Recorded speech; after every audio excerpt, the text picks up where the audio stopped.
are things that I notice in the realm that even though they are evil, they know how to take care of their own. I was just amazed, like when I was there, because the level of their obedience is going to shame Christian, not even the military forces, because there's this realm when I saw that when they are taking orders like that pass, there is a place of nothingness, there is a place of meeting conference in there, and sometimes it looks like paradise but it's not. So they copy things. There are level in hell, Julie, that is like a prison cell. So these are like prison cell. Those look like paradise. Like people think that, oh wow, I'm in heaven, but no, that's not heaven. That's hell. So, Once so again, that's what Brian Melvin described.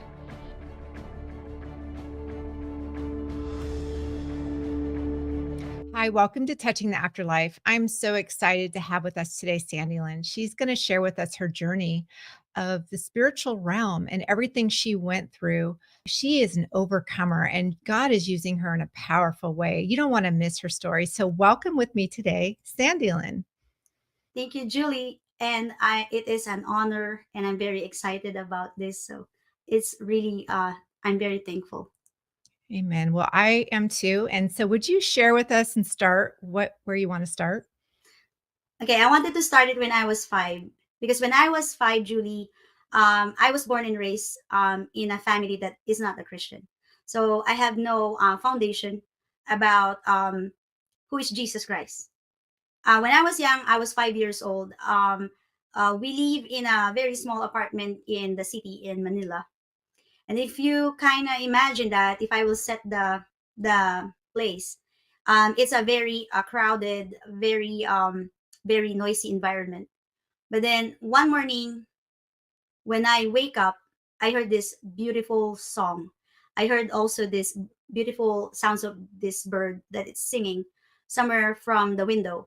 And so I was so captivated by that music and by the song of that bird, because it's something that the music is going in my soul, in my heart. That's the most beautiful music I've ever heard when I was 5. And when I went to the window and I look up, I saw the cloud. It opened up, and there's this bursting gold, bright, shining rays. And as it opened up, I saw this man on the robe. He's wearing a robe.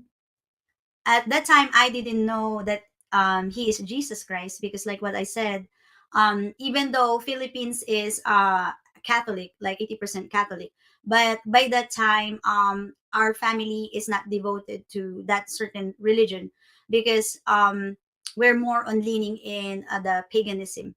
So looking up at the window and seeing the man on the robe and the cloud, even though he really directly speak to me, but in my heart, when I saw his eyes, is the most beautiful, captivating eyes and face that I've ever seen in that entire, in that entire world where I live. And it's like his presence communicating to me that he is love, he is that peace, he is that joy, everything. He is that abundance of all the goodness. Because somehow in that place, I saw the clouds when this man on the robe standing in there, and then there's this is like a children, like he's just that have that face, Julie, that is the most gentle face, at the same time fierce. It's like the most beautiful face that I saw, that man on the robe. I will never forget that. And because of that experience of mine, I was really not understanding it since I was young, but I was really mesmerized. What is that man doing there above the clouds? That's what I thought. And then after that, in a few days, maybe because I'm desiring it, I'm still expecting, looking at the window, looking up at the sky, waiting something to happen, and then there it is. After a few days, I saw again the open heaven, like the clouds been open, and there's again that bursting beautiful gold, and then bright. And I don't know how did it happen that I can look at it, because the light that I'm telling you is not the light that we have here. It's the light that it's so pure. And so when that that cloud been open, I saw this beautiful river. It's so beautiful. It flows. It's like a crystal. And because that experience greatly impact in me until now, I still remember how beautiful that place is. And I never know when I was young that it is heaven. So I go out inside, and I'm trying to tell to the people in our house, and I said that, oh, there's someone living in there. I was like saying that someone's living in there, and I'm so jumping for joy and so excited about it. And so they think I'm, I'm just having this imagination. That's on the grown up thing at that time. But in my heart now, I know that it's more than real.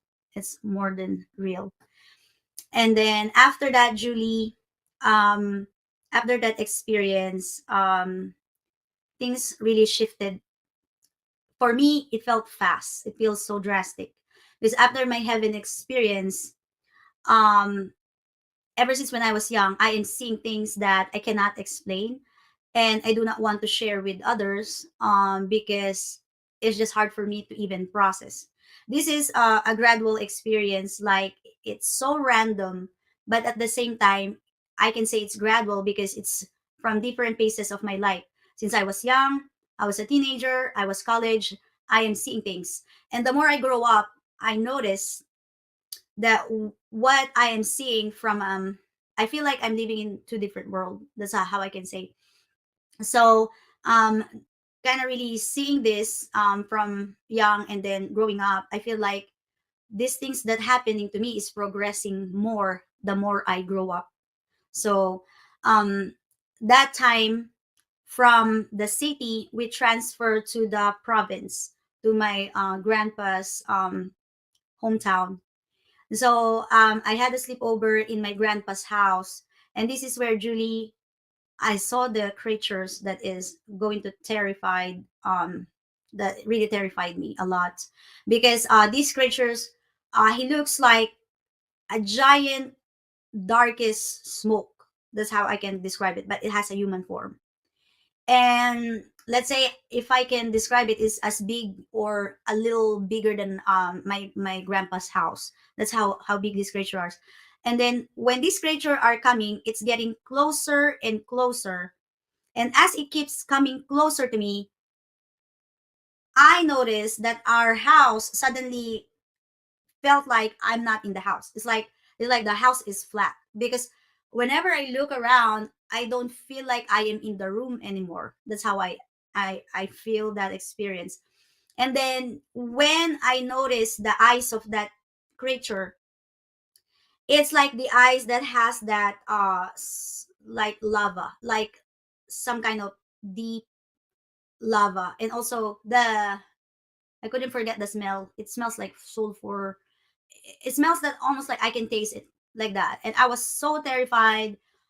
It feels like forever. That's how I feel. But then for a short moment, as soon as it get closer to our house and it look at me, and you know what's amazing about the eyes, Julie, is the eyes that full of, it looks like lava, like what I said, it's like fire lava that is in the eyes. It looks like, if I can describe it now in my present understanding, it looks like a portal, because the more you look at it, the more I felt like I'm going in it. That's how I'm kind of really feeling at the time. And then it's just gone. It's just gone after that. So that's my experience when I was young. And then going to high school, Julie, with the experience of again the heaven realm. Oh, before I went to high school, something one of the highlights of my life. I was 12 years old at this time, Julie. 12 years old. That is the first time I heard about the gospel. So the gospel has been introduced to me by our neighbor, who just came back from another country, and from another country he got converted and become a Christian. And so he shared to all the kids in the neighbors. He gathered us and shared us the gospel. And then the first thing that he said is about repentance. And that's my first encounter with the Holy Spirit, because I was deeply convicted of my sin at that time. He asked me to read this portion in the Bible. I forgot the exact scripture, but it talks about repentance. So I cried a lot. It's something that I never realized. And at the time when I first time I heard the gospel, things opened up in me. I felt like my spirit get awakened. That's how I can explain it. Because when I was reading the word, and then I burst out crying. I couldn't explain why, but in such a way, it feels like you're breaking inside, but in a good way. Because I recognize my fallen state. I also recognize that I was abandoned by my parents and I was alone. Because this man told me that, did you know that Jesus Christ, it can be your father? I'm really not exactly giving the exact word that he said, but what he said to me is, "Did you know that God can be your father?" Something like that. When I heard the word father, that really give me this hunger, because I'm so desperate to experience that father image, because I do not have that growing up. And so because of that, I wanted to know more about Christianity. I wanted to know more about the word. And so I'm going to the church for a while. And then the people who raised me, since we were a pagan, during that time, I'm not only raised as a pagan, I was also raised by the military uncle. So we really have that training in the household. And so the principle there is being tough and strong. So like that, growing up. But when they saw me, that something changing in me, I'm more smiling, more gentle, something like that. So they feel like there's something wrong with her. She's getting weak. That's what how they kind of really see what I'm doing. And then they are seeing me like praying, when I'm eating. So so they so they really try to prevent me from going to church. Mm. So during this time, I asked the pastor, I said, or the elder, so I said, could you please ask my uncle if I can go to church? Um, so they asked my uncle, and my uncle say no. And my uncle said, you cannot do something about this because she is under my authority until she's not 18. So what happened is this pastor said, I'm so sorry, Sandy. We need to obey because you are under their authority. And that really break my heart. Like, I felt I was so let down by God. I felt like my parents abandoned me and God didn't fight for me, because he is such a sovereign God. He can do anything that is possible, but he just let this happen. And because I felt deeply let down by God, that he doesn't want me to be his child. So that's where I started to find it my own way. I go into deep rebellion and do things, that a typical teenager do.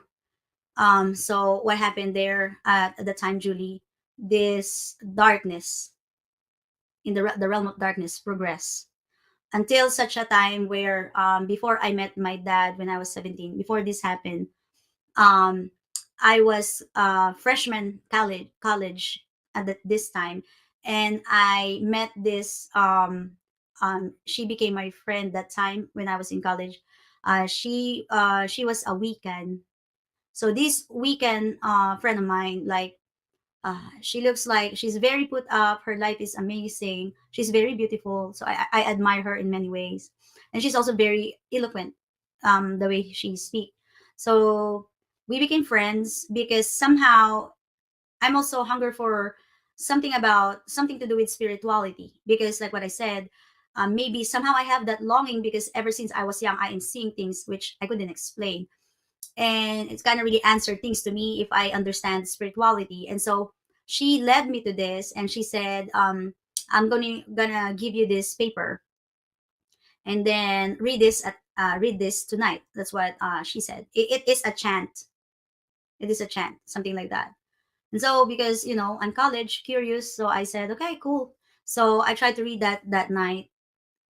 Um, Before I continue, Julie, these things really doesn't really scares me, because, like what I said, we grew up as a pagan, so we consult so much with mediums, spirits, and Mhm. even the people who raised me, they are offering sacrifice food to Mhm. different gods, which is demons, basically.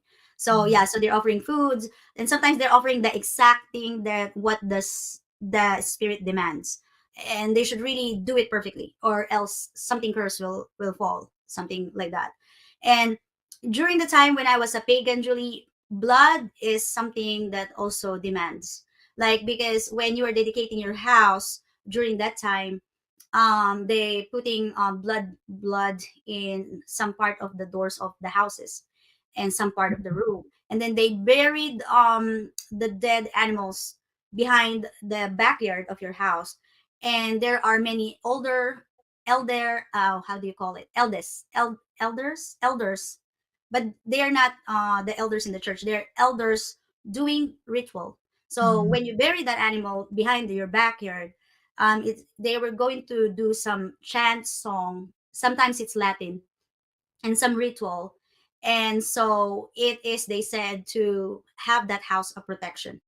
Mhm. And knowing that, I didn't know that in the Bible, the blood of Jesus Christ, you know and the importance during the time in the Passover, during Moses time, about the blood during the Passover. So now, coming to understanding some of the practices, it's kind of like that, but in a different level, like in a different shade, something like that. It's really not good, because while they are doing the performance, that ritual, the atmosphere is shifting. I don't know if they're sensing it, but I sensing it, like there's something diabolical in that. And also, Julie, I wanted to also let you know that we have like a witch neighbor. So witch neighbor always like come around, and and asking, sometimes randomly they will say to you that you will get accident, or they will just say to you that when you grow up you will end up in a miserable marriage, something like that. That's how this witch going on in the neighborhood. Good. So Let me ask you something here. You were born again at 12. You accepted Jesus into your heart, but you felt abandoned by him. So then you kind of were drawn to this Wiccan right when you go to college, and you're familiar with some of her ways because along the same vein you had that around you as a pagan growing up. So did you think about Jesus, or because you were kind of far from him, you just pushed him aside? Tell me about that. that's a beautiful question, because every now and then I felt that nudge, like I felt like when I do something that I know it's something that against my will, I remember Jesus. But I try to really just not do something about it. Like, I recognize that conviction. I still have it, Julie. I still have that conviction. But now the hate and the feeling of pain is more stronger. So whenever I hear that conviction, I always say this victim mindset of mine at that time. I always say that, well, he never cares, because if he cares, he fight for me. That's what I always say. I actually going to add this more about what I really say about God during that time. Like, I really say something to him at that time. But yeah, so I have that conviction, but I just always like making excuses that anyway he doesn't care, because if he cares, you Yeah. know, he will never let this thing happen to me. That's I always think. Yeah. But it hurts. It hurts every time I'm going against his will. It hurts. There's Yeah. conviction. But that's where you were at the time. Yeah, yeah. Mhm. And so there are so many things, Julie, that I saw when I was young that is unspeakable, or maybe the Western mind will not wrap up when I see demon possessed and what came out of the person when it was possessed, and then when the animal transfer from something from the animal and then to the human, something like that. And they actually like giving us so many, interesting things. I'm not going to mention it here, but basically, that time when I was young, I was so familiar with spirit. That's why the level of the healing in me being spiritually abused also, really Jesus Christ and the Holy Spirit really work hand in hand, like such a major spiritual surgery, if I can put it, in that word. That's how Jesus healed me, true and true. And so what happened is when I read the chant, nothing happened. But then after many days, that is where I am visited by different entities. When I say visited, it's like you and me having a conversation like this. So it really scares me because now they know I am seeing them. I felt like I have no more privacy even in school. Sometimes unknowingly I am astral projecting in school. There was that time my teacher was so worried about me because they tried to wake me up and I've been unconscious for 30 minutes.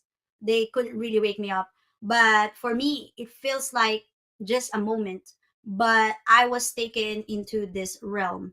So there's so many realms that I am seeing when I was college, because I think that chant that I opened the portals to it, because it goes from someone visited me by group, others visited me by like just individual, like that. And I do not want them. I do not like it. And like the astral projection, unknowingly, it felt like, when you were in that certain kind of spiritual transportation, if I can say that, because you can travel from a different realm or a different world. Going there, I don't really feel peace. Like actually, I feel so troubled to the point that I stopped my college for a year because I felt like I'm going to really lose my mind, because how in the world this realm is more real than this world.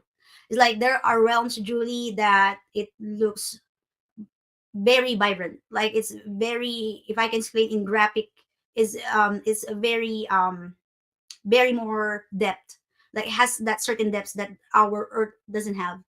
So you come back to earth, this earth looks like a dream to you.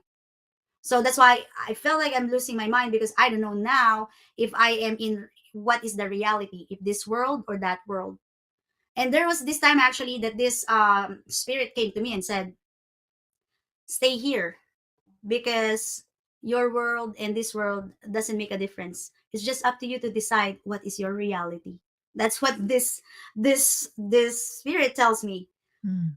And And does this happen at night? Is this just all during the nighttime? no, no, this is so random. That's why it really terrifies me, because sometimes it's siesta. We call it siesta in Philippines, where like 3 in the afternoon. Most of the time, 3 in the afternoon, something like that. Sometimes I was just sitting like this, Julie, like, or in the classroom. I was just sitting and then looking at the window, and then when I look back, I'm not in the room. So it's not only at night. It's something that is you're going to really almost lose your mind, because at one point you are here, at one point you're in another world, or at one point you are talking to human, and another point it's the spirit that's talking to you that you thought it's human but it's not.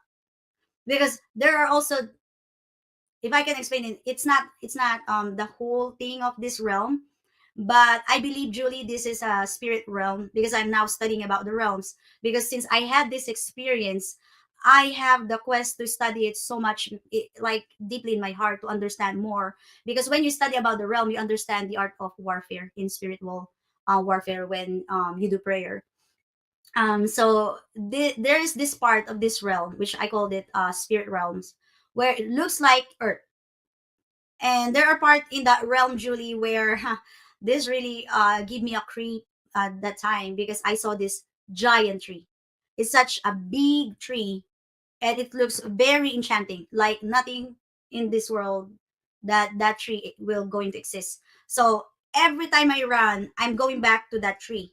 And then I will run again and I will going to end up on that tree.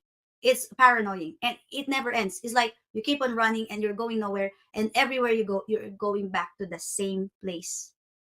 So that tree is something that I saw in that realm. And then there is also that place in that realm. This is the best thing I can describe this, Julie. It's a place of nothingness. There is a place in that realm of nothingness. So a nothingness place. I saw this in Deliverance. Like this is very interesting. And presently, I encountered a person who also saw this place of nothingness. So a nothingness place, Julie, if I will describe it in human term, it's like an airport in our world.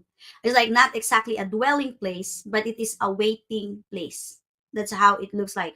It's like it's like before you enter the other world sometimes you are landed in this place, in this nothingness. Like there is no life in there, nothing. It's just nothing. But that place, you are not doing anything, but you feel like your soul is asleep or something. And that place of nothingness, like what I said, is like an airport where you are just waiting where you're going to your final destination. But there are that level because actually, Julie, in the realms, they are more organized than us Mhm. here. They are more detailed with how to put things in order.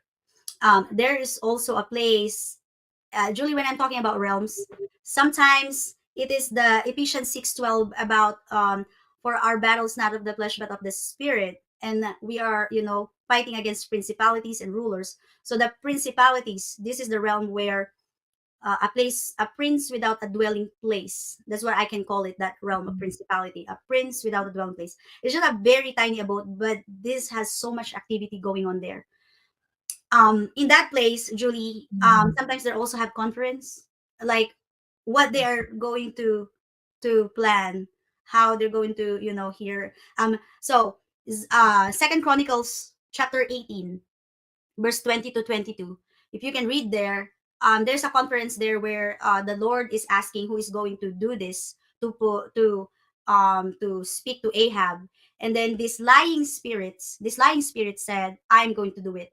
And so the lying spirit carried out the message to the false prophets to tell to Ahab that, okay, go in battle. Can And I ask you something? In your opinion, Mhm. do you think that based on what you just said and scripture that there's conference meetings both in the angelic realm, the heavenly realms, as well as the dark realms, where they have meetings on how there's going to be spiritual attacks from these demons and how the angels are going to intercept? It's like this whole realm, these realms that you're talking about that there's so much activity. Exactly, Judy. Because um when you say that, in Daniel chapter 2, verse 21 to 22 and the following, it says God is the God of the season, and you know what is happening in the darkness, because God is the true light. So he know what is scheming in the darkness. He know the dark secrets. So Daniel chapter 2 already saying to us that they are having conference, because God says there that he is seeing what is being schemed in the darkness. So basically that is the conference that's going on, and this conference is going on that principality, on that small like layer of the abode. You cannot even call it a realm, Julie, because for it to be a realm, it is really has to do with like really the lordship, the kingdom. But you see, that's why there is fallen angels, is because you know that this should not be the place, it should not be there in the first place, but because they are fallen, they're kind of really go to different places somewhere in the air or somewhere, that they just created this abode, this very thin realm, which is that celestial realm. And then also it says in Daniel chapter 2, God says, he knows who is going to be enthroned and who is going to be dethroned. So it means in the angelic realms, in the heaven realms, they are also having a conference who is going to be the leader and who is going to be positioned. Why the realms are involved in this is because it is the demand of the people during that time. In Second Chronicles when the people forsaken God, they worship different gods like Baal, Asherah, and they worshiping these different idols. They're summoning the demons in that place without them realizing it, because they are sacrificing in the altar. And so if you believe, even at, in our present time, it's still happening. And what is the demand of the people? That is what God is going to give them. Because if the people demand that they don't want to hear really the truth about the word, they just want to hear what it feels good. It feels like something about themselves, or kind of really glorifying the ego. So God will give what you demand, because it is written in the word that when the Israelites forsaken God, God letting them of what kind of leader they wanted to have.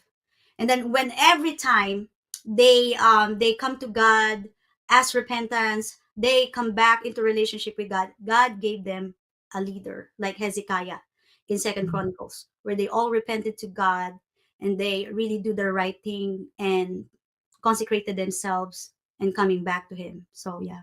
That's really good. And I was just thinking too, what about the prayers? The prayers to intercept maybe these conferences of assignments. If people are interceding and praying, I think that makes a difference in what happens. Would you say? Yes, yes. That this is so exciting. Thank you, Julie. Because in the realms, Julie, the place in heaven, there's a place there that it. Okay, so if I will put it in the earth term, it's like USPS. It's like the delivery of all the prayers, the healing, like everything that the people really pray.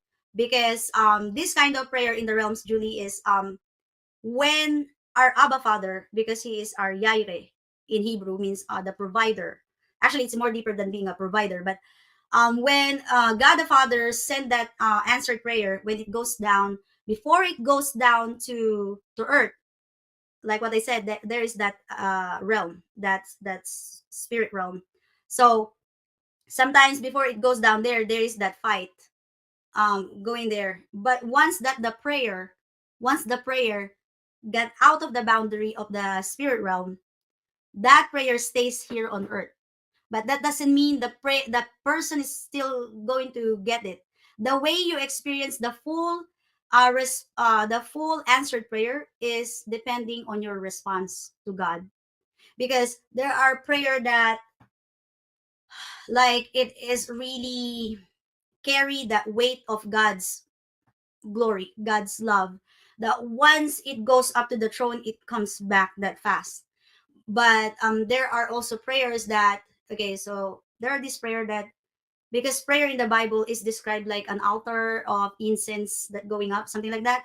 When people prayed with a double-minded kind of thinking, or there's an unbelief, so that prayers can really go and then stay, go and then stay.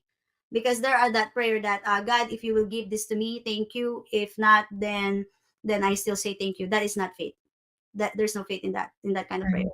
So what happened also, Julie, is this is what amazing. When there is unity in the prayer, like what Jesus said, to walk in the spirit, in the love, in the truth, that is the perfect unity of where the Holy Spirit can really flow. So what happened is the prayer really is like a speed thought of light that really go up. But for it to get answered, for it to the answer will come down, it still need um a prayer. Like it still need that follow-up prayer. But once it got down, like what I said, to that boundary, it's here. It stays here. So that's why when people get delivered from let's say sickness, or from demon torment, there's this one of the people who I saw in the deliverance, where she said, like, I've been praying for this for many years, and now this been answered. I've been praying for this, and I didn't realize that just coming back to and rededicating my life and my relationship with Jesus Christ, this can be restored. Because that's why our earth is called the earth of time, the realm of time, because everything here can be redeemed. That's why the Bible really is right that, for God, he can restore it in just one day. He can do just that, like how he did to Job. he restored Job, and when God restored someone, it's not on their original form. He restored it in the most amazing way, like sometimes triple, double, or many folds, because I experienced this in my life, how he really restored me. So that's why the prayer with great faith. And another thing that I notice about the prayer that really goes up is the prayer that has a prayer of gratitude, because the heart that is grateful, you are opening up to, because this is how it is, Julie. Spirit attracts spirit. So angel is a ministering spirit. So you can attract them when you are grateful, because that is familiar, because it is the fruit of the Holy Spirit in Galatians chapter 5 verse 22 to 23, where there is love, joy, and peace. So, and the fruit of the Holy Spirit, there are more. So when they see this and it's familiar to them, that's where they want to minister to that person. So when your heart is grateful, Mm. things really accelerated. Can I just add too? So the faith and then the gratitude. And what about no unforgiveness? Is it like all the way at the top? Yes, yes, Julie, because there's those people that in my time that really abused me, you know, um, in physical, verbal, and spiritual abuse. When before I became a missionary in South Korea, the Holy Spirit really impressed to my heart to forgive these people, and He actually really set, even God set the place. So this is like there's a certain event happened to my life where I think my grandma died, and so I saw all these people that abused me, because in Philippines the funeral is going to take 2 weeks sometimes, because we're commemorating the dead and doing a lot of celebration about it. And so I've been with these people for that many days, and God really gave me the courage to really tell them I forgive you, and I embraced them and I said I forgive you, and every one of them. It doesn't make sense. And the best thing about forgiveness is my father. When I release that forgiveness, that's where things really, the that he is the God of from glory to glory, because things really put in a much level that I couldn't understand, because that is the time where the process of my paper is going to South Korea at the time get smoothly. And then my father founded 5 churches, which the two is in the heart of the city, like the ministry, your personal life. God really cares about that. That forgiveness has something to do with the test that you pass in this life, because there are five tests: the test of faith, the test of time, the test of purity, the test of forgiveness, and the test of love. So the test of forgiveness is like what you said, it's going to be on the top. And it's because when you have that joy, you have that freedom. Because now, since there is forgiveness, there's that freedom. And so now you are an open vessel for God to use you, because you are now entering in that resting place. Because there is nothing inflicting in your soul when there is forgiveness. So yeah, that is really a beautiful key you just mentioned, Julie, about the forgiveness. So I'm sorry if I'm kind of really going here, going there, but would you like me No, to? I think this is important, and your experience with your knowledge of the Bible, it's truly a blessing to me, and I believe others as well. So please continue, and then you can resume with what happened after the astral projection. All right, yeah. So I'm going to continue now in the realm. So now they're also, Julie, in the realm where, like the one that I first mentioned, are this celestial realm, or the realm of spirits. Like what I said, there is a place of nothingness. There is a place of meeting conference in there. There is a place that look like earth, but it's not earth, and sometimes it looks like paradise, but it's not. So they copy things. And like what I said, things Mm. are really grand to your senses, because like what I said, it's more vibrant, it's more colorful. And if I can add this, Julie, uh there are things that I notice in the realm, that even though they are evil, they know how to take care of their own. But there are things that going on here, even though we know Jesus, or we say we're going to the church, our love, our understanding of love, That's the level that um we're not we're not really matured enough, if I can say it, that like we're not really matured enough to really understand that love, that certain depth of love.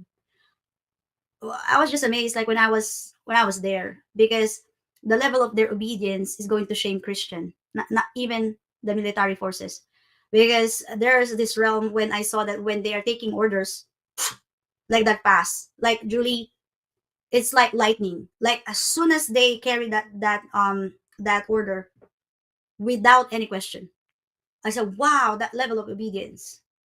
That really mesmerized me how they are doing that in that realm, despite that that realm doesn't have love. Yeah. So you cannot really stay there longer, because sometimes in the prayer, Julie, you feel that like when you pray, sometimes it started heavy, and then the atmosphere really felt like something, and then when your prayer really goes up, and then it goes to heaven, that's where things, let the atmosphere really change. But sometimes in prayer, you really go there, you really go to kind of really sometimes in the spirit, you kind of really sense that. So that's why the intercessor, or the prayer warriors, I encourage everyone that when the atmosphere is not still shifting in prayer, you need to really keep on praying and praying and never give up. When I say praying and praying, I didn't say like you utter so many words, because for God, what really matter is the heart. Like when you pray, I mean, yeah, you have the word, but God really is looking at the heart of the prayer. So also in that realm, most of the something that is in there, Julie, I'm seeing them like bigger, like they are bigger. um there was this one I saw, Julie. It looks very angelic face, like chiseled, perfect looking angelic face, but it has a beast, an arm, a beast arm, if I can say it, and it's so huge. And even in that realm, you have the knowing that they carry the presence that is big, because when you talk about realm, you talk about power and ranking. So that's the important in the realm, the power and the ranking, something like that. So the bigger they are, the sometimes the presence is so strong, like you have that inner knowing that you know that he's no ordinary demons, something like that. um Most of the things that I saw in the realm there are look like angelic, like what I said. And sometimes there's also a conference there, because the angelic looking principalities, sometimes they also have a conference with the ancient spirit. So the ancient spirit is still is different from the principality, but sometimes they're also having conference there. And this will surprise you, Julie. I saw in the realm also human, human like us. So what they're doing, they are astral projecting, because they are still alive. Because in my inner knowing, when you're in the realm, they're still alive, but um, she may be a witch, or an enchanter, or even actually, it will surprise me, even religious people, they go and inquire in that realm. Because if you want power, if you want rank, the realm there in the spirit has a connection and very much involved here on earth. So if you see something is promoted that high, or something became very popular, and things are really in the trend, and it's been a talk, it is so bombarding, then it is something that's been scheming there before they put it here. Yeah, so yeah, there are human in there in that realm, and they are sometimes inquiring to get power in that place. So they do it through astral projection.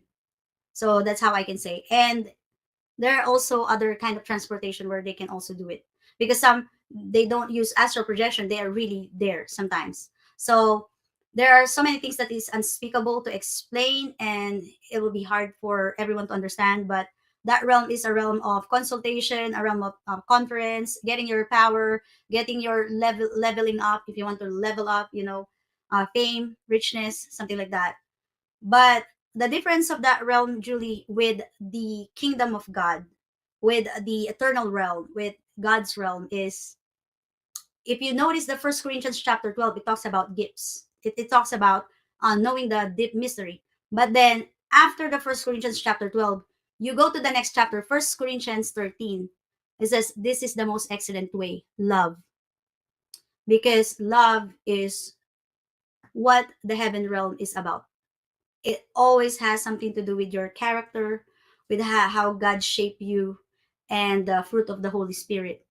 That is the realm of God. It is more concerning about love. So it's not only about the gift, it is really more on love. So every time I get to visit that realm in the angelic realm, you really feel, even coming back, the joy, that bursting joy, that love, that peace, and that certain clarity that you know that this is what is the will of God, that this is what He wants you to do. So that is the difference between these two realms. The other one is more concerning about power, but it always comes with a price. But the other realm is just that pure love. It says in the word that the kingdom of God is not of talk, but of power.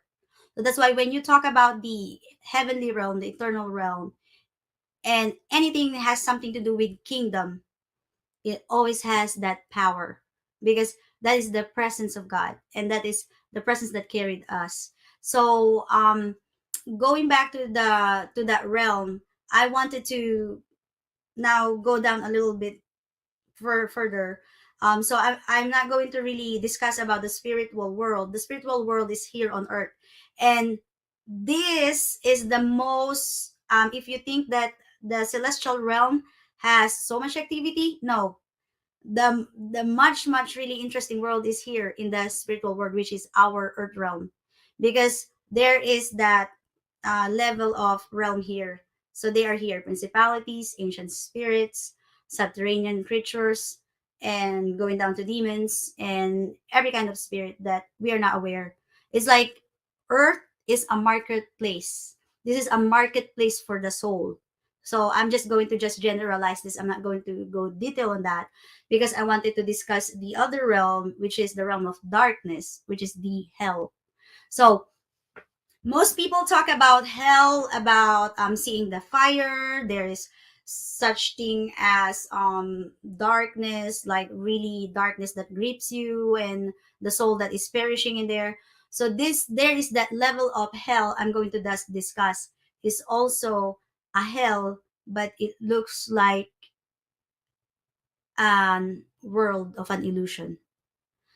I saw this, and it really deeply impressed to me that this is like a surface level of hell. Um, will it be okay? I'm going to go detail now of what I see in this realm. So there was this story that this is when I was still a backslide. I'm still, that college kid that backslid in the time, and I saw in this realm, I was taken with this little girl. He looks like ancient. The way that the little girl dressed up, it looks like ancient.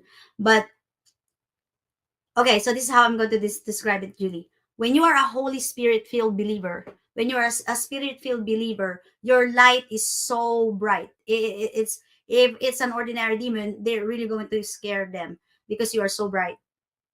So when you are really the wicked of all demons, like you're really in that pure darkness, the it will really terrify you to the core. Because when I saw this little girl, I know she is no ordinary girl, because the way she carried that presence, that dark presence, like all over her, it's so heavy that I cannot even look at her, because I felt like looking at her will going to kill me in an instant. That's how I felt. Just although, even though I cannot really look at her, I have the knowing of what she looked like how she dressed up. It looks like she's Asian. And you know what's amazing about that too is I know that she's not an ordinary girl. I know that she can also shape as a woman, as a man, as whatever she wanted to. Even though she's a little girl, I just know that she can really do whatever, because she have that certain level of power where she can really take you. And you know why I know that in that realm it is hell? because in that surface level of hell, you have no will. That's why free will is such a gift of God to us. Because in that realm, I have no will. Why did I say that I have no will?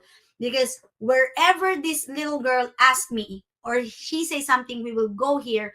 I was just I was just being dragged like that everywhere she wants me to go. And then even the way I speak, like I feel like I don't have enough breath.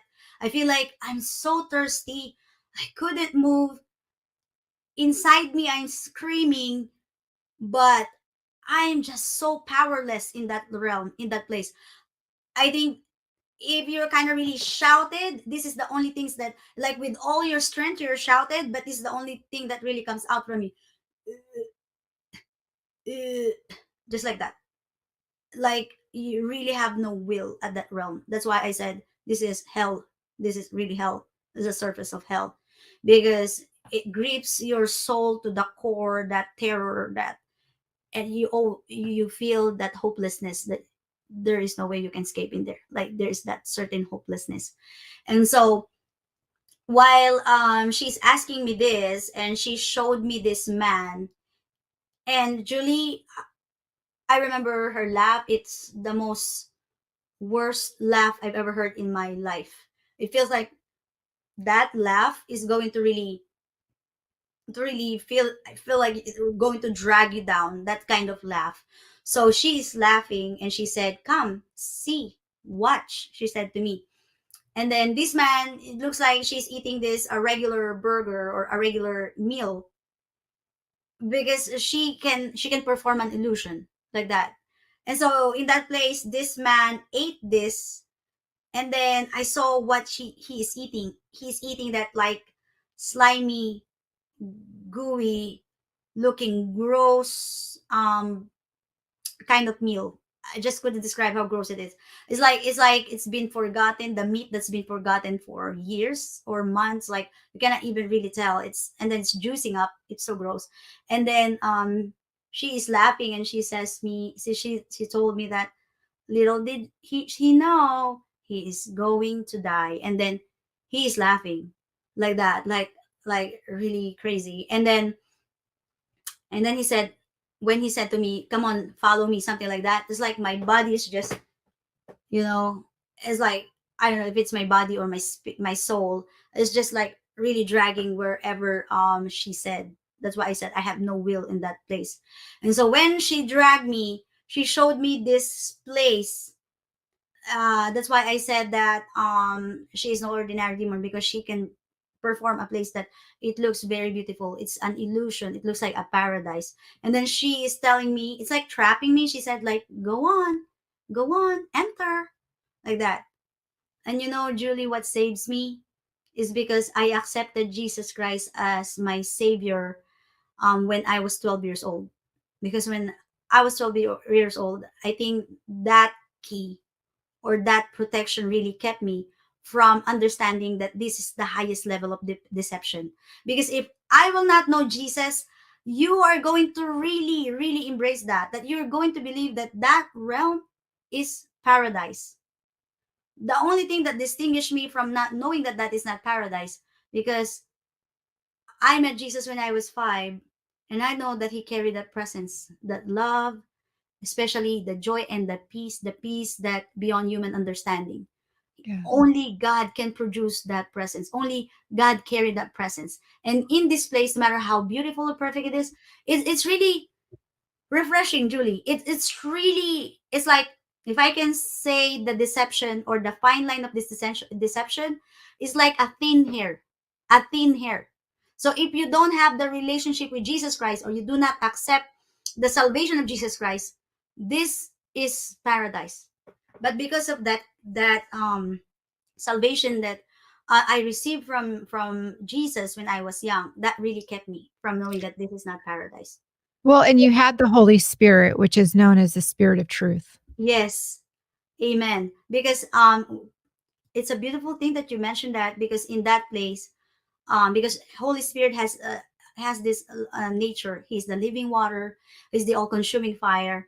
he's also the oil, and at the same time he has in many form and in many nature, but that this time the Holy Spirit really showed me that he is the living water. Like um when I was about to run away in this place, I going back to that paradise at the very entrance, and then I going back to this look like a warehouse looking dark place. In that place, it's like some kind of, there are level in hell, Julie, that is like a prison cell. So these are like prison cell. Those look like paradise. Like people think that, oh wow, I'm in heaven, but no, that's not heaven. That's hell. So Once so again, once mhm. again, that's what Brian Melvin described. Oh Another wow, per yes. yeah. So it is that illusion that you think that you think, but then you will, when once you figure it out, you're trapped. Like you're really trapped on that place. So this is what this place is. And then, Julie, it's very shameful. At that very last resort, I remember Jesus because I'm so desperate. And even though, like, I feel like afraid to call him because I'm all I did was just really going against his will. I have no choice. So I scream his name so loud. I said, Jesus Christ. Like I keep on screaming. And then this bursting light came in, and it's like a speed, or it's a speed of light, but I cannot say it's speed, Julie, because it's so gentle and it carries me out of that place. But while God is carrying me out of that place, I'm hearing this evil child saying like, "You're getting away," something like that. Like to the core of her being, she's so angry, like she lost a toy.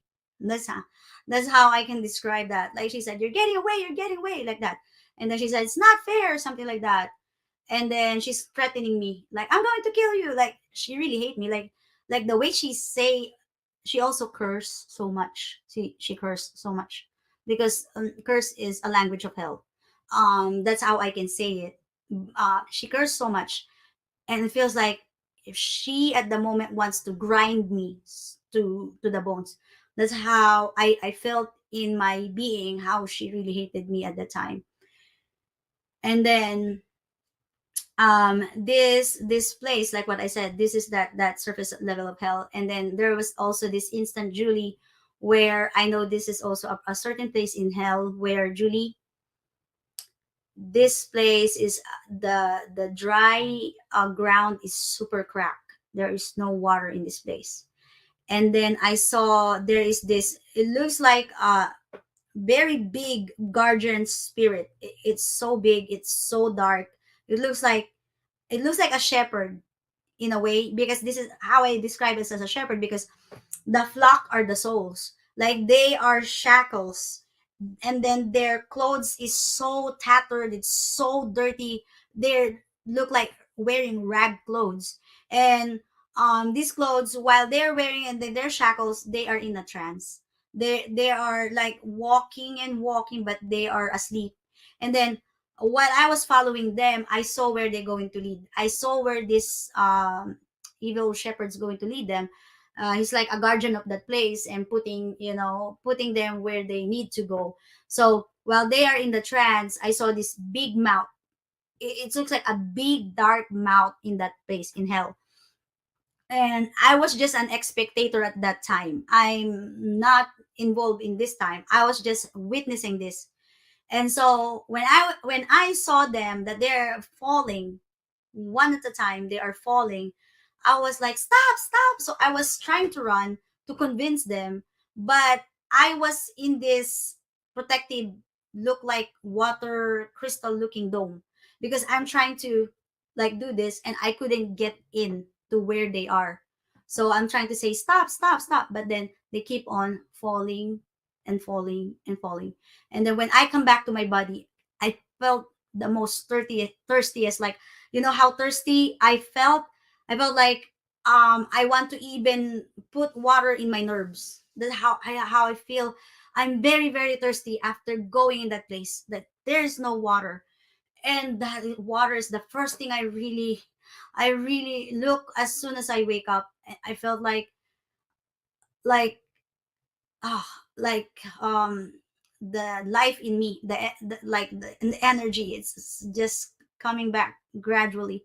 It's so hard, and I was crying because I couldn't do something about it. And I'm seeing them falling in that place, and I couldn't do something about it. And I feel so shattered. And this keeps on going when I was college. It's like a normal till I keep on seeing this or going to this realm out of my will. And I do not like that kind of transportation that you are going to be traveling out of your will. And at the same time, the difference of that, Julie, when you are traveling using that illegal entry, I call it illegal entry, because that is not the will of God that you go in that certain place. So it felt so I felt so defiled. I felt so filthy inside. I just felt also like I'm carrying the label of, like rejection, abandonment, hate, anger. I feel like I'm becoming that person. Like every time I travel on that realm, my perspective is changing. I started to hate myself because I feel so helpless. I cannot do something about it. I cannot stop going in there. And I even don't want to sleep. That's why I said during that time I feel like I'm going crazy. And so also inside you, you feel like you've been assaulted, like assaulted to the deepest level of your soul. It's like it's been so worn out. That's how I feel. And then I also, every time I look at the person, the human, I felt like they're just some kind of, like some random, human existence creatures, like being that is powerless and nothing. Like it changes the perspective of how I see human. Because like what I said, like in that realm, I see they're just being tortured, and I see that, they're just nothing. So it really changed my perspective about the human. And also it changes my perspective too about myself, about how I look at God. I feel like if he is powerful, why he's letting this thing happen? So I had that anger that I'm carrying in my heart for such a long time, during that college time. And then if I'm going to differentiate this, Julie, to how God delivered me. So I've been delivered from this. And what happened there, Julie, is this is how I got delivered. During that college moment, like I said, I stopped my college. I'm really getting crazy. And then there's this certain family issue where this 17 years old in my life, that's the first time I met my dad. And when I met him, I couldn't process the feeling I'm going to feel towards him. But I feel like I really hate him so much. Why? Because when I met him, I wanted to ask him a question. Where were you when I was being abused, when I was being abandoned, when I was being so alone and no one's going to protect and defend me? When you know that you know where you are coming or where you're going to visit me, you know my house, you know where you're going to visit me. Why you didn't do that for many years? Where were you at those time of pain in my life, and you're not there to defend me? And this word is also the word that I think about God. I really have that father image that is so distorted, as my earthly father and as my heavenly father. I have that image because that is the same question I asked about God. Where were you, God, when I was being abandoned, I was in pain, and I was being abused? Where were you? That's also my question to God at the time. I just really have this pain and pain after pain, and this pain became fear, fear became anger, and it just became a big rebellion. It's like a full blown rebellion because there are so many things that I have done that like I didn't know because I was being blinded so much because of the pain that it caused me. And so what happened is, because of that pain, Julie, I ran away from home. And I had a boyfriend at that time. And since we're Christian, they said it's not a good testimony to live in his house. So they let me live in this church. So for that 3 years, the first ministry I do, Julie, in the church is mopping the floor. Because when I ran away from our home, the only thing I have is my clothes. That's the only thing. And then this pastor, he is really used by God to me mightily. So the first time he saw me, he said to me,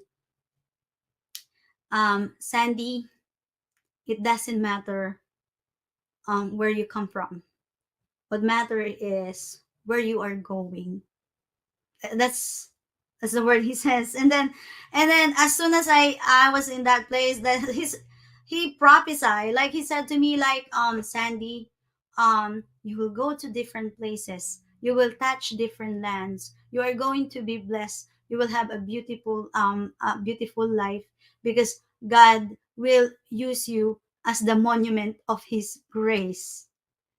And I cannot forget that words, especially that you will be going to be the monument of God's grace, because when he speak that, it doesn't sound like it coming from him. I felt like that a very familiar word is the language of the Holy Spirit. It's like it's the language of heaven, because every time he speak about that, it really struck deeper in me. And Yeah, that yeah, was God speaking to you. Yes. yeah, and I really break down. I feel tough because I still in my rebellion state, because that's just the very first time, I met these people telling me prophesying or so much things. Because even though I accepted Jesus, I don't have a very root biblical foundation of what is prophecy, what is the word, something like that.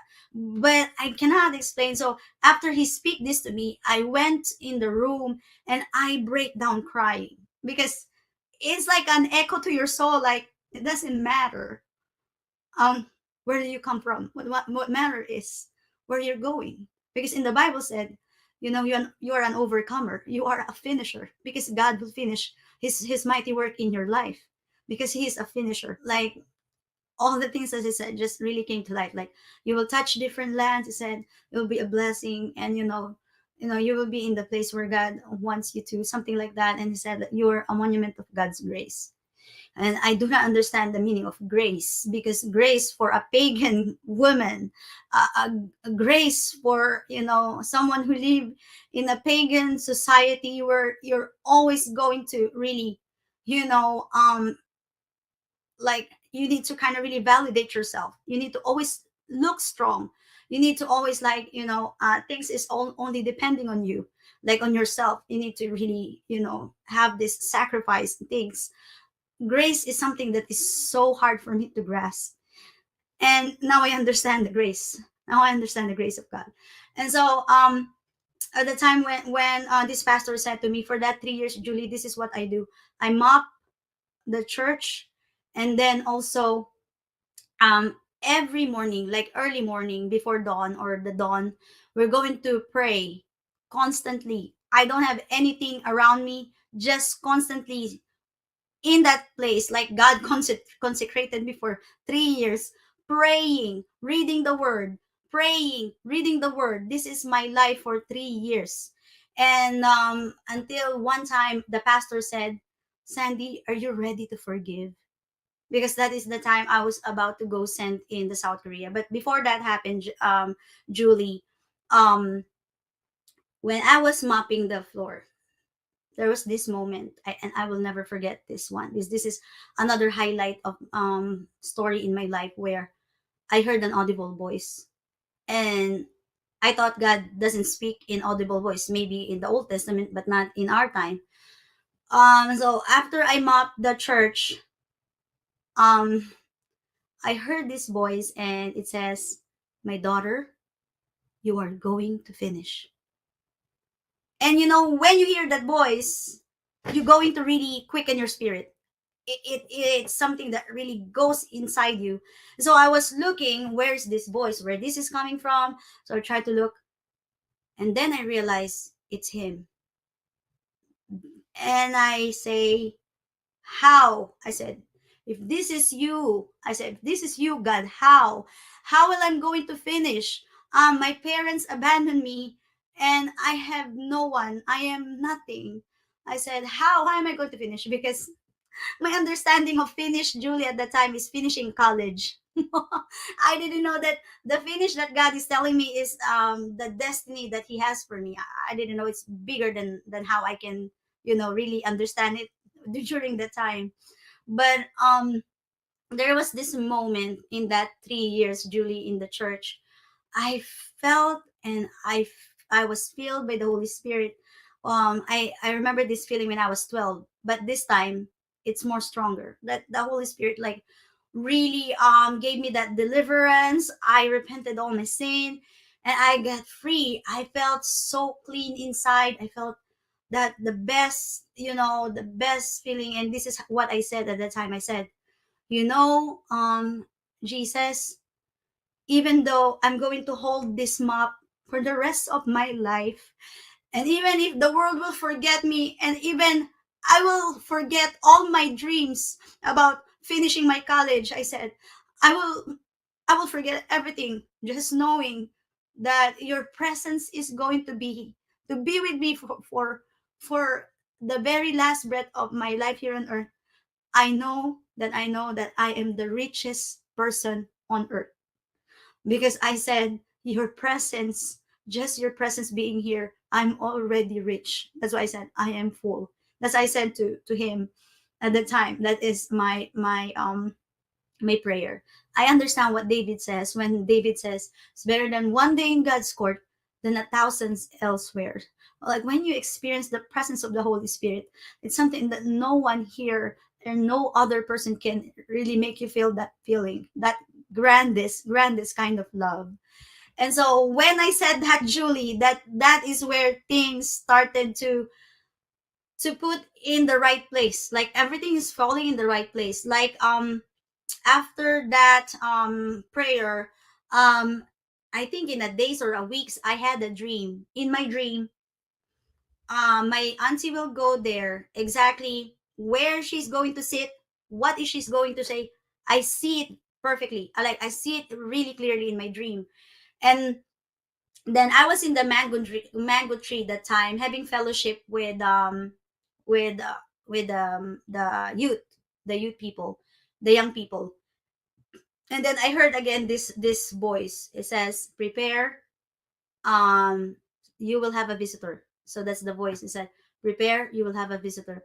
As soon as that voice said that, there's that tricycle. We have a transportation in Philippines. It's a tricycle. So there's a tricycle that stopped there and then tell me exactly. I saw her because this one of the person in the church says, "Hey Sandy, someone is here for you." So I saw her exactly where I saw her in the dream, where she's going to sit. And even if I can say what she's saying before she said it, I see it that she said that your mother is going to give you a chance to finish your college. And I was wondering how this happened, Sandy, but we saw your report card and you're doing well in your school, so why not give you a chance? And I take it as God's will because when I surrender, this is the answer to my prayer, where I am not really expecting him to answer that because I already decided that I'm just going to be in his presence. Even I'm just going to mop the church for the rest of my life.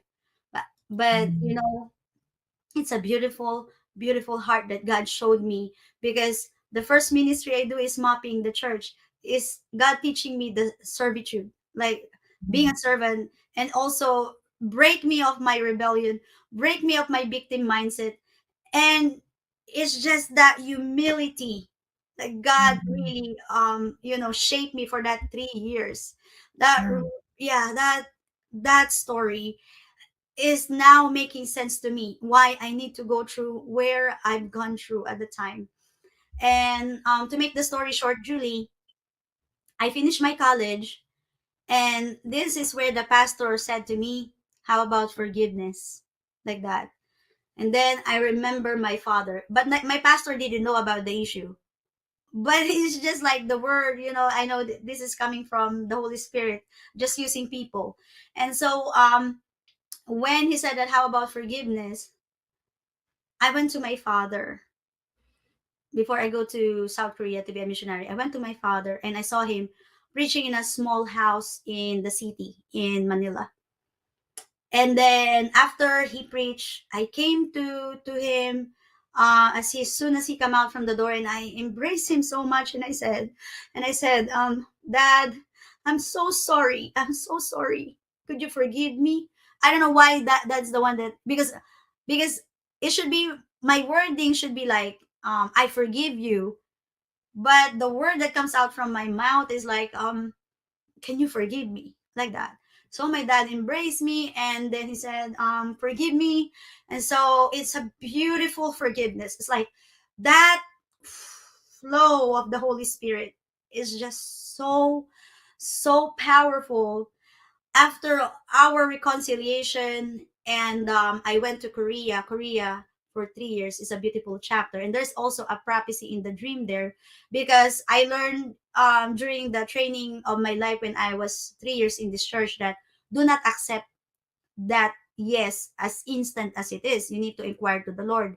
So the owner of the school, less than a year after I graduated and now finding a job as a teacher, he wanted me to go to South Korea, but I was just less than a year in my profession. And so I said to him, I'm going to pray about it. And then he asked me again, going to pray about it. And then the third time I said yes, because I had the dream, Julie, where I'm feeding the fish in the aquarium, and then they're speaking mashita, like that. And I had no knowledge about that language, and I'm very excited because knowing that language, it means delicious. So going to South Korea is a very smooth transition. And you Mm, know what God taught me in that place, because I am alone, is that being alone doesn't mean you are abandoned. mm.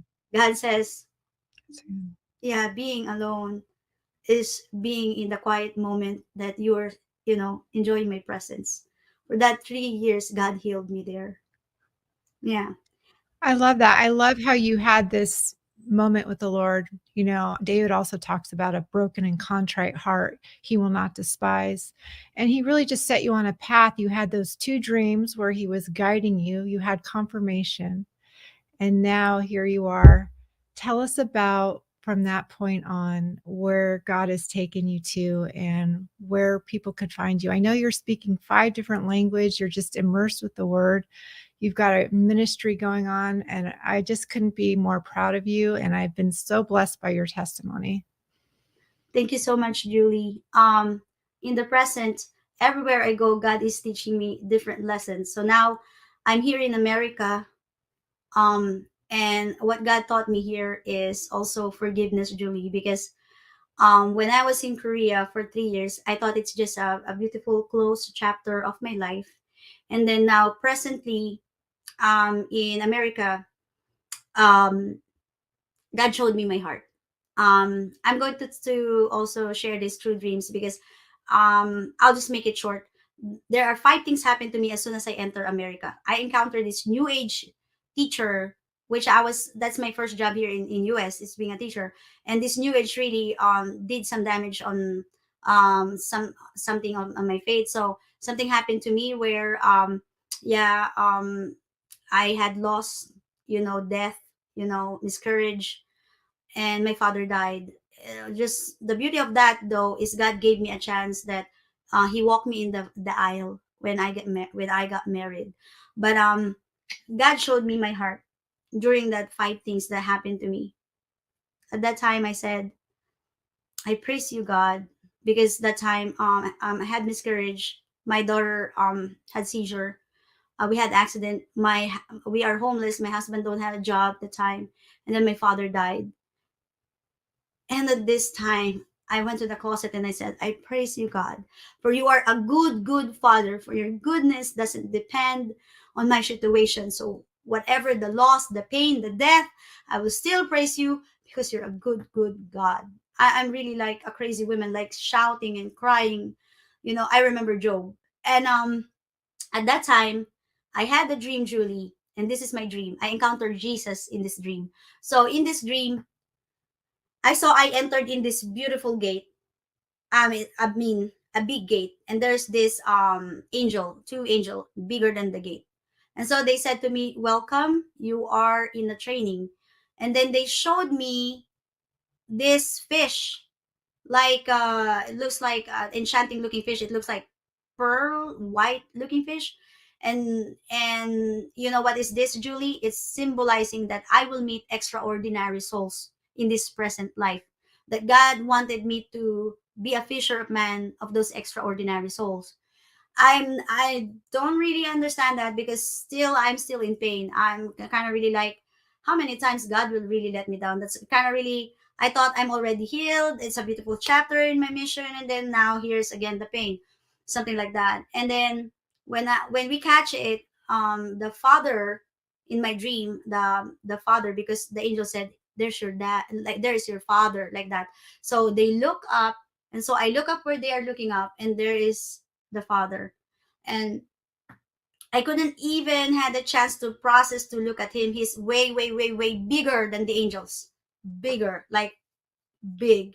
And so um when I was about to look at him, there's this flood that really hover me. Like, so I'm kind of really doing this. So what the father did is he grabbed me and put me on his shoulder, and then I felt we are going down, down, down this giant falls. The impact of that, the speed, everything, it feels like if his presence is not there, I'm going to die. So we plunged in this deep water, and when I felt like I couldn't touch the ground on my feet, what happened is there's this light under that, and it lit me up in a very speed of light, but at the same time, it's so gentle that I was inside that light. And then when we are about to go, I thought it's done. And then he said, "Prepare, there is a wall of ocean." This is a wall after wall after wall, like wall of ocean.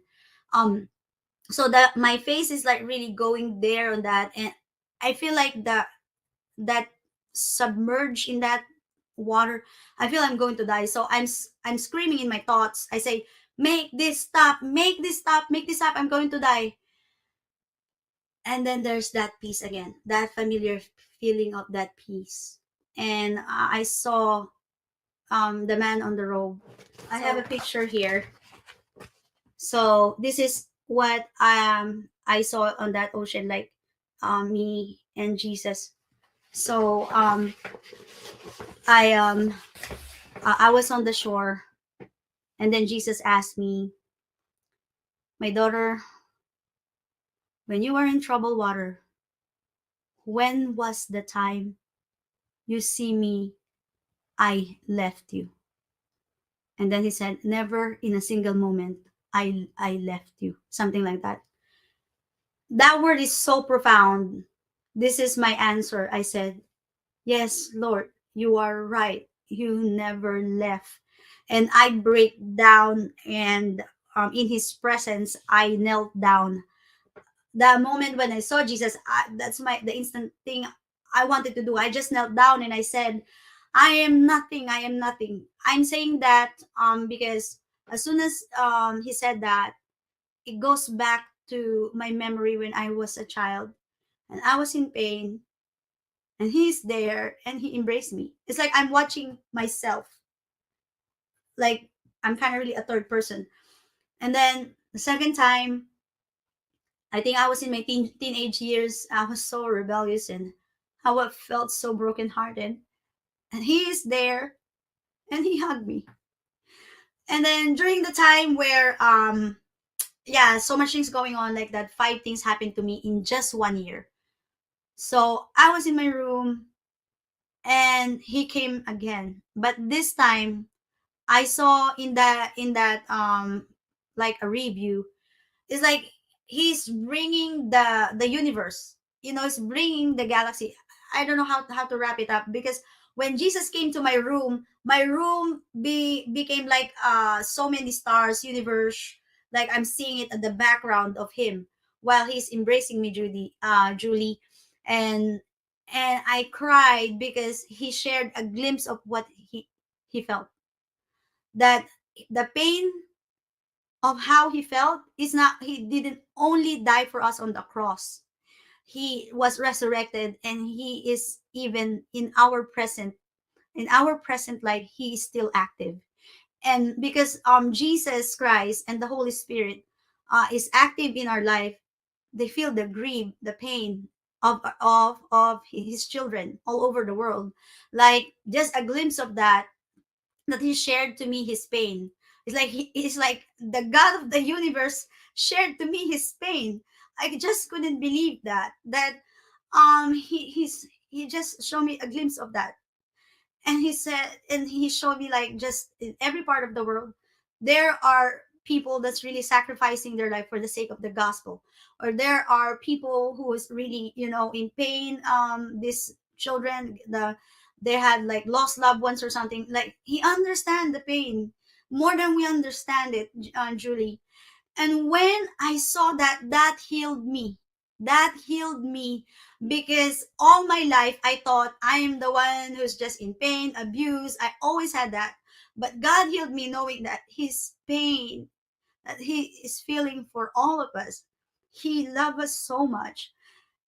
And that feeling almost make me feel like I'm going to like burst out into powder because I cannot contain that kind of emotion. That only Jesus Christ can. And it's just a glimpse like of that. And this is where the healing really comes. Like the total healing comes. Is this is what he said, and it puts me to shame. He said, when you were doing your mission for 3 years, you did not do that for me.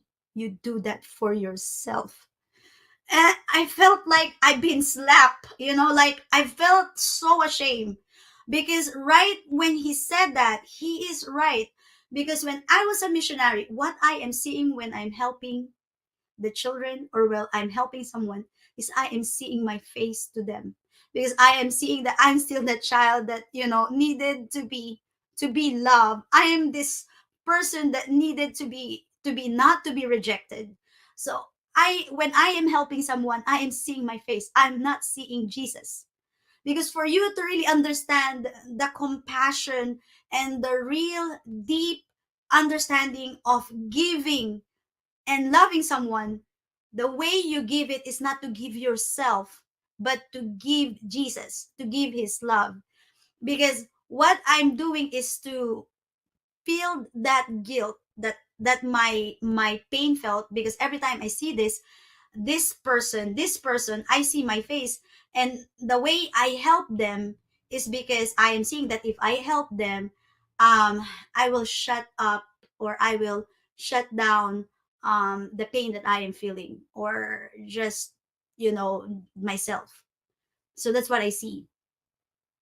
When Jesus said that, I really felt so ashamed, because for you to really have the capacity to love people is to really see Jesus in them. Because remember, in the Bible it says, when you visited someone in the prison, when you take care of the lost, the sick, and the dying, you did it for him. You did whatever you did to the least of them, you did it for Jesus. That's what he said in the word. And when I understand that, that brings healing to me. Because he said to me, this is what he said to me, Julie. He said, my daughter, you need to forgive me.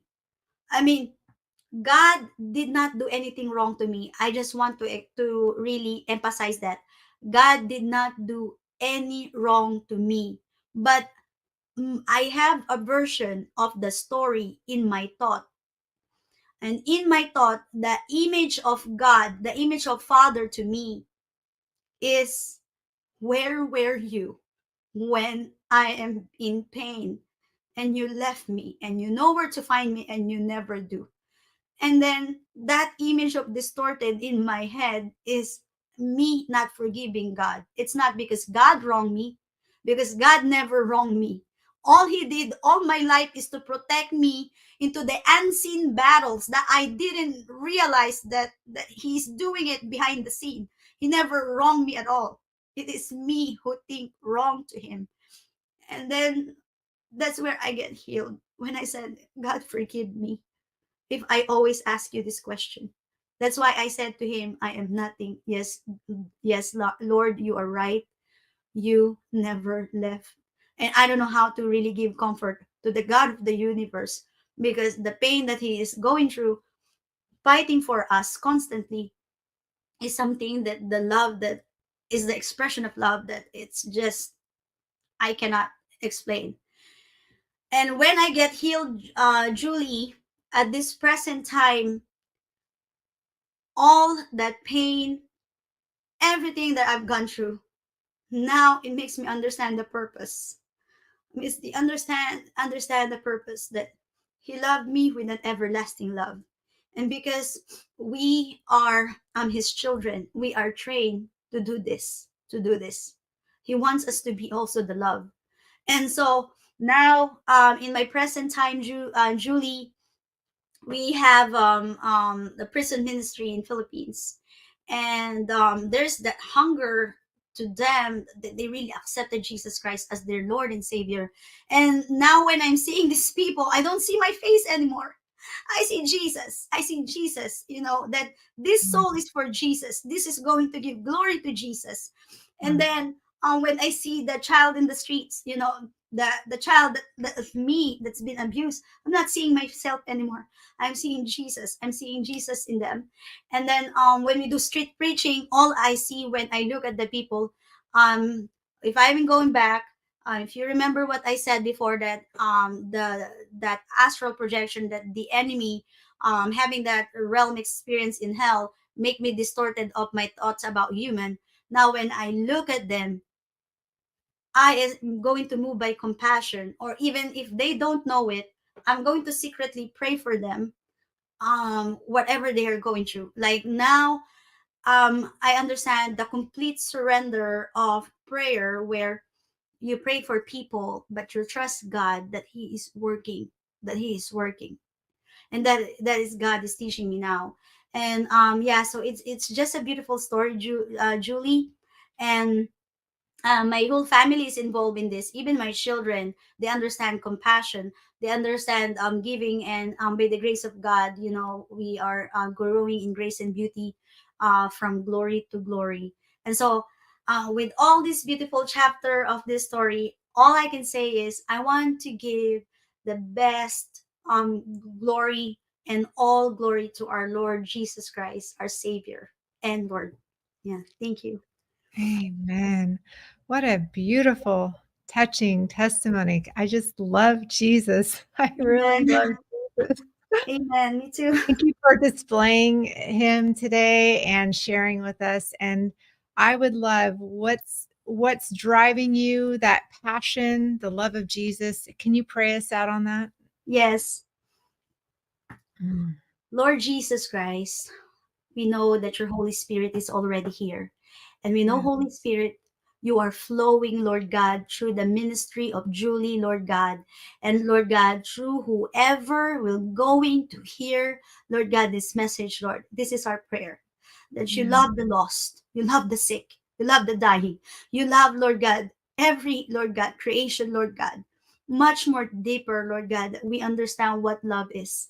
And God, Lord Jesus Christ, we pray, Lord God, that your minister angel, by your favored divine grace and intervention, that your angel, Lord Jesus Christ, Lord, will minister, Lord God, to the people, that they will bring healing, Lord God, and that, Lord Mm, Jesus Christ, this, Lord God, will bring glory to you, Lord God. And thank you, Lord Jesus Christ, for Lord, you are advancing, Lord God. Your kingdom is advancing in the hearts of your people who's going to hear this, Lord. And as your kingdom advance, Lord God, we will understand, Lord God, your flow, your move, Lord God, and your plans for our life. Because it says, Lord, in Zephaniah chapter 3, verse 17, God, the Lord your God is with you. He is mighty to save. He takes mm, great delight in you, and he will rejoice over you with singing, and he will quiet you with his love. Lord, quiet our soul, Lord God. And mm. at this very moment, Lord, Yes, let Jesus. your presence, Lord, just, Lord God, flow, Lord, in the quiet moment, Lord, that they will receive your message, that it will impart to their soul, that it will heal their soul, and it will speak to their spirit, Holy Spirit, to the Spirit, Lord God, of your people. We love you, Jesus, and thank you, Lord God, for your blessing and your shalom, your peace. For yours the kingdom and the power and the glory, now, always, and forever. In Jesus Christ's name we pray. Amen. Amen.